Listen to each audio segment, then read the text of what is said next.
នេះគឺសកម្មភាពរបស់ខ្ញុំបាទឈ្មោះថា Ringo បងប្អូនបានគឺកំពុងតែក្រាបពងទៀតហើយណាបងប្អូនបានហើយមើលទៅនឹងគឺ cute បងប្អូនបានហើយនិយាយថាគឺកំពុងតែក្រាបណាបងប្អូនបានហើយមួយទៀតនេះចង់និយាយថា IQ បងប្អូន IQ ក៏កំពុងតែក្រាបដែរណាបងប្អូនបាន IQ មើលទៅ cute បងប្អូនបាន IQ ក៏កំពុងតែក្រាបពងហើយបងប្អូនបាននេះហើយមើលទៅ cute ណាបងប្អូនបានហើយព្យាយាមបងប្អូនខំព្យាយាមក្រាបបងប្អូនបានទៅថ្ងៃទី1ទេហើយក៏កំពុងតែក្រាបពងបងប្អូនបានថ្ងៃទី1បងប្អូនបានថ្ងៃទី1ក៏កំពុងតែក្រាបពងហើយមួយទៀតនេះកំពុងតែក្រាបដែរបងប្អូនបានកំពុងតែក្រាប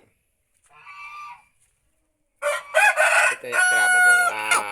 ងប្អូនបានអូខេមាន់ក៏ក្រាបអញ្ចឹងឯណាបងប្អូនបានអញ្ចឹងទៅខ្ញុំមកថតយកសកម្មភាពតែជួបបងប្អូនទស្សនាអញ្ចឹងឯណាបងប្អូនបាន Actually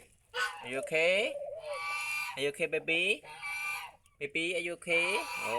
គាត់ថាអូខេបងប្អូនបាននេះគាត់ថាអូខេណាបងប្អូនបានអូមើលទៅគាត់ឡើង shoot បងប្អូនបានការខិតខំបងប្អូនទៅថ្ងៃទី1បងប្អូនបានថ្ងៃទី1ហើយរយៈពេលបងប្អូនដែលចង់និយាយពេលថាពងគាត់11ពងបងប្អូនបាន11ពងប៉ុន្តែរយៈពេលក្រាបហ្នឹងគឺប្រើពេលរហូតដល់31ថ្ងៃបងប្អូន31ថ្ងៃនេះគាត់បានញុះហ្នឹងបងប្អូនបានmom what you doing IQ អូគាត់កំពុងតែជ្រេពងគាត់ណាកំពុងតែជ្រេពងបងប្អូនបានកំពុងតែជ្រេពងគាត់មើលស្អាតណាស់បងប្អូនបានហើយអូគាត់កំពុងតែជ្រេប៉ាពងគាត់ច្រើនពេកបងប្អូន10 11ធម្មតាណាហើយជ្រេបងប្អូន2សបុកមកលើកនេះ2សបុកពងរីងគោបងប្អូនកូនគេមេគេអញ្ចឹងណាបងប្អូនបាន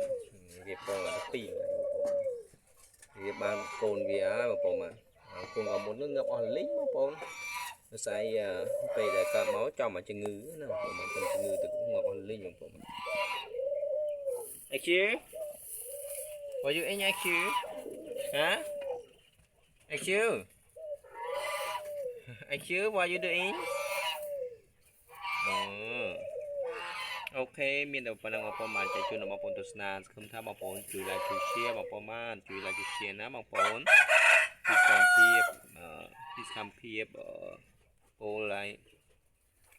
បងទៅក្រាបពងបងប្អូនបានងាយទេបងប្អូនបានងាយឃើញសកម្មភាពបែបហ្នឹងទេណាបងប្អូនបានអូខេបាយបាយ